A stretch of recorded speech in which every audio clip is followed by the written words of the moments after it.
Okay, we're using some pictures from a power plant for our condensate video just to show people the scale and what equipment's involved. Makes it a little more interesting to actually see pictures than just drawings on boards. Basically, here's your expansion joint. We haven't talked too much about expansion joints, but all this equipment has expansion joints or uses loops and pipes to minimize stress from thermal expansion. These are the drain valves. There's a bunch of them. We mentioned to make sure these are closed before you start filling a circ water system. When these get left open, a 4-inch pipe, you can move a lot of water down the basement pretty fast. These are the water boxes. This would be the raw water coming in. The tubes sit back in here. Their plates are designed to come off for retubing the surface condenser. Also have manway hatches. You can go in to clean the tubes and plug tubes in case you have tube leaks. These ladders are for access into the manways. Just another picture of the surface condenser raw water. This plant has two separate surface condensers. They're tied together. You have water that comes in the outside of one, loops around and comes back out the outside of the other, and then the side that the water comes out, the other line, the water goes in that side, loops around and comes out the other. So the kind of a counterflow design. It was designed that you could shut one loop off. You had to do maintenance work on it, but to my knowledge it's never been done or needed. Just a close-up showing the expansion joint. Butterfly valve, motor operated. You can see the manway here a little better. We also mentioned make sure these things are bolted up when you start up the raw water system. You see you'd have a mess really fast if you weren't paying attention. Make sure everything is sealed up and secured before you go starting large pumps. It's condensate recirc valves. They're chained open so they can't be closed. A lot of these valves will be locked and chained in a position so they can't inadvertently get closed, and they're also verified they're in the correct position before startup. Butterfly valve. You can use the hand wheel and run it manually, or you can run the motor on it.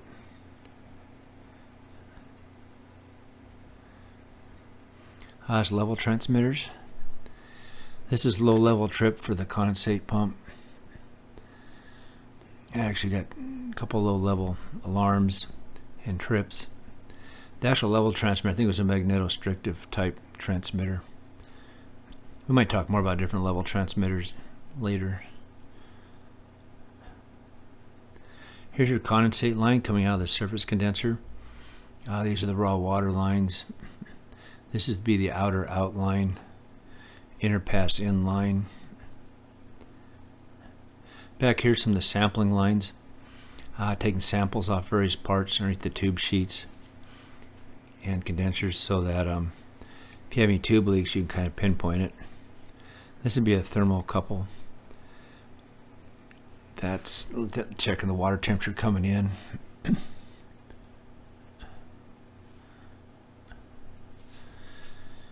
This is the makeup water. This one will be opened when you're filling the hot well originally. The gravity height in the tank will gravity feed in the water.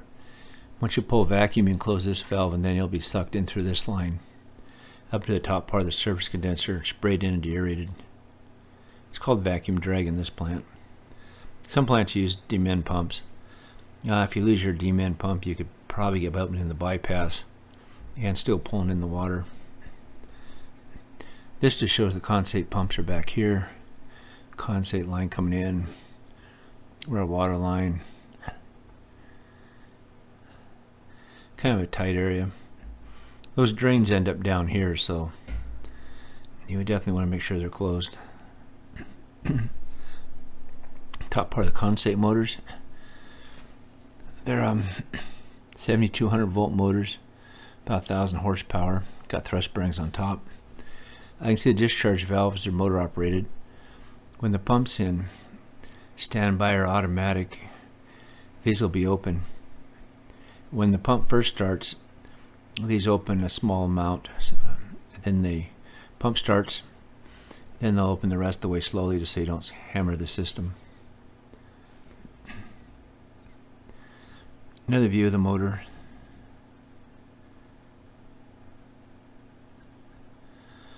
Here's your condensate pump. You have a strainer on the suction side. You got your packing on it, your coupling.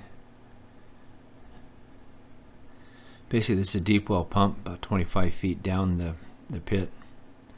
So, like we talked about, the difference in height between this level and the level of the water in the surface condenser will give you a positive pressure so your pump can pump the water out.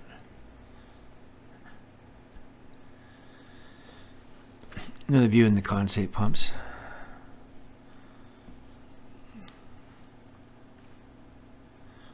This is the arc valve, automatic recirculation control valve. It's a check valve up here. When the check valve is almost closed, it opens up another valve here which sends water back to the hot well. There's orifices in here to drop the pressure to slow down the velocity so you don't erode the pipe where you're piping out quickly. So it's a check valve and a recirc valve together.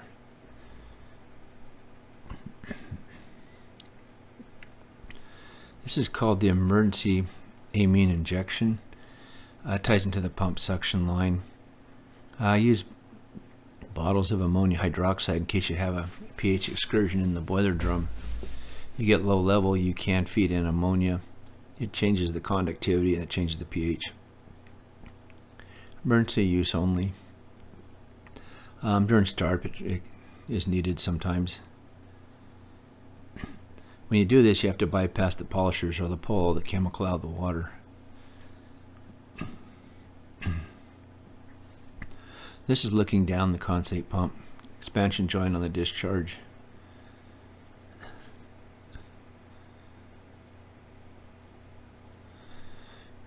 This is the unit transfer pump.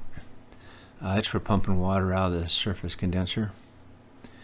It can also be used for bringing water in the plant, filling up chemical tanks for boiler cleaning and various other processes in the plant.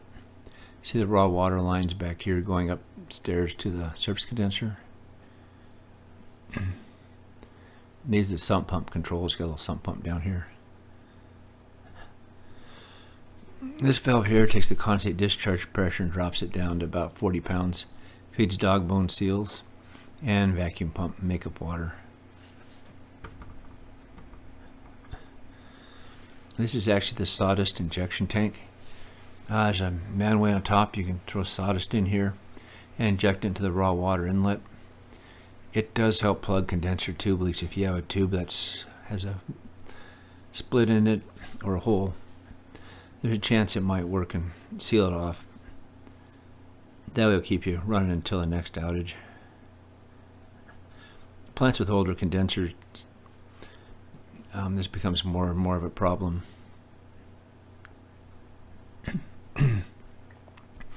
These are the polisher vessels.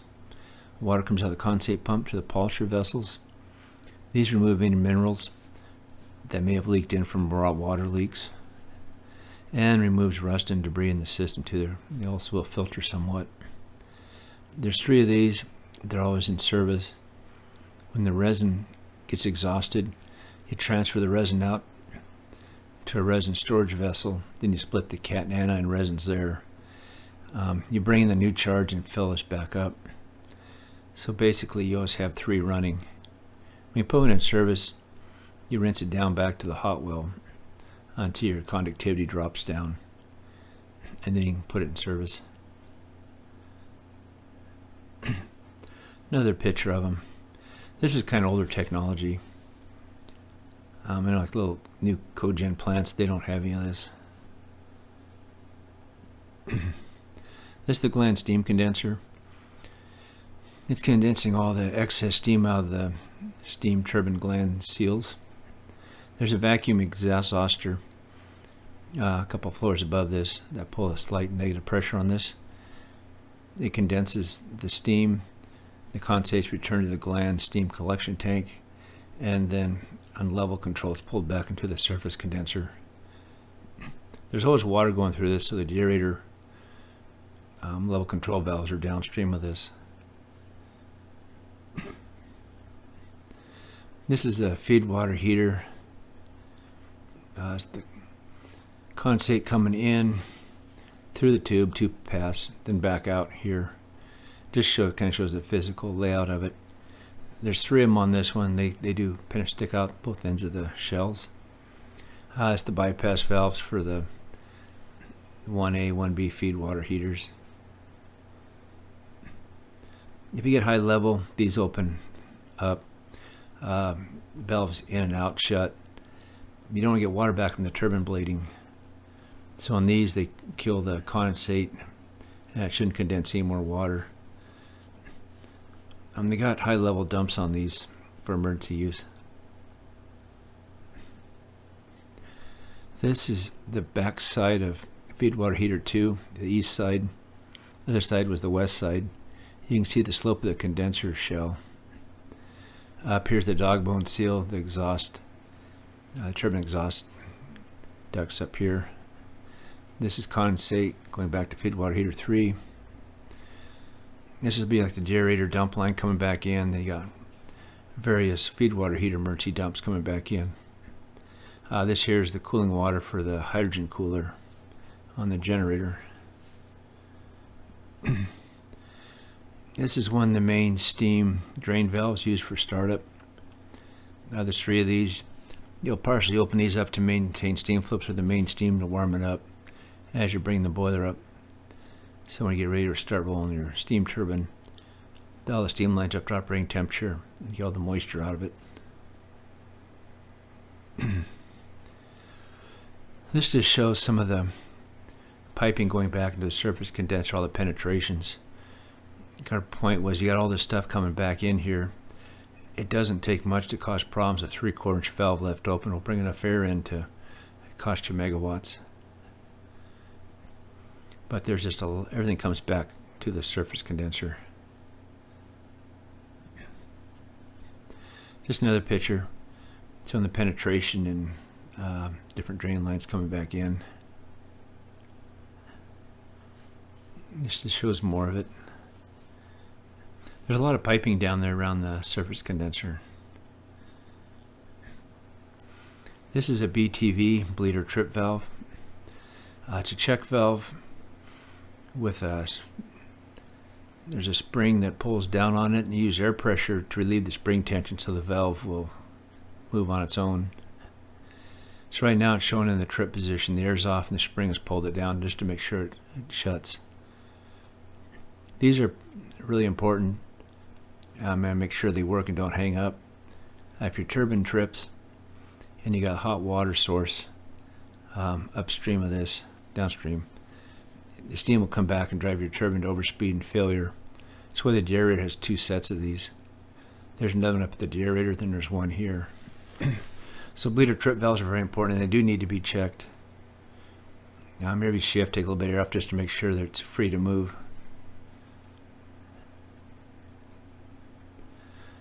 Another picture of a feed water heater and the slope of the surface condenser shell. You can see the BTV here a little better. Airline, this goes up to the turbine latch system. When you latch the turbine, it puts air pressure on all these and they all open, or relieves the tension on this. Then the check valve will work on its own. So when the turbine trips, drops the air pressure. The spring just makes sure these close.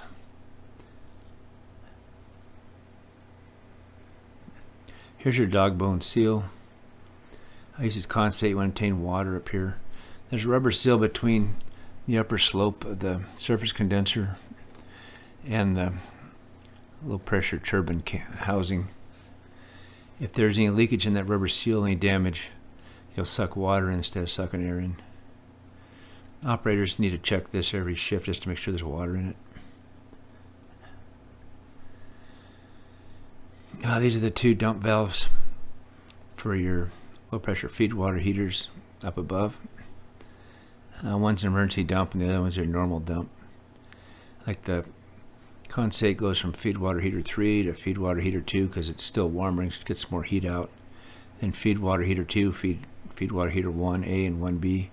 It extracts even more heat out of the condensate. Then it comes back down here, the pressure's so low. This just shows more dump valves and lines coming back into the surface condenser. Feed water 3, emergency dump. Blow down tank coming back.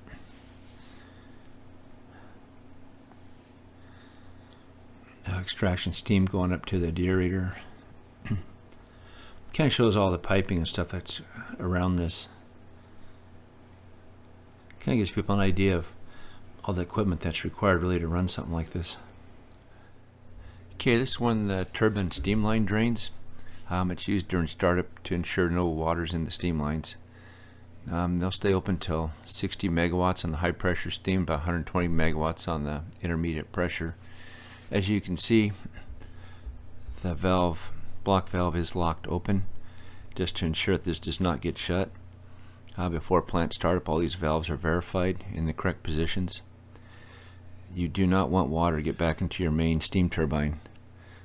So if this valve is left closed and you start it up, there's a chance you could induce water into your turbine blading. But anyhow, this is just one of them steam drain lines going back to the surface condenser.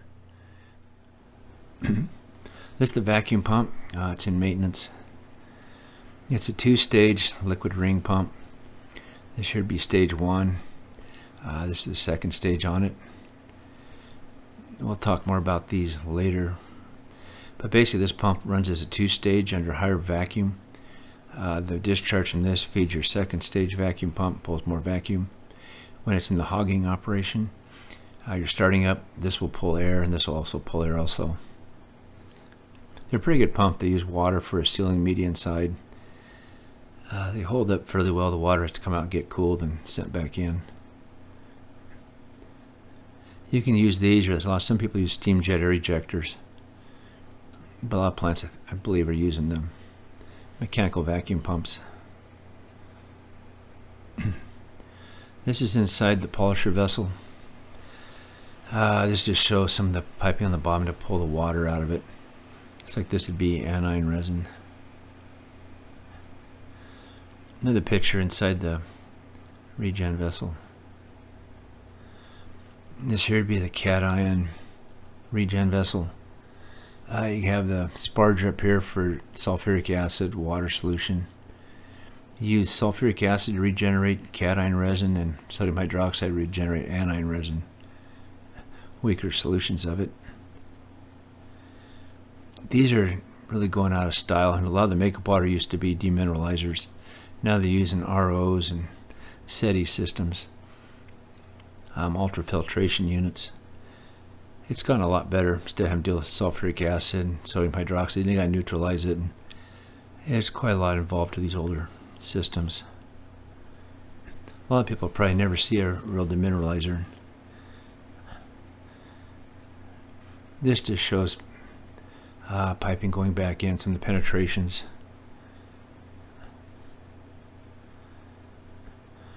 This is a 4-pass heat exchanger we took a picture of.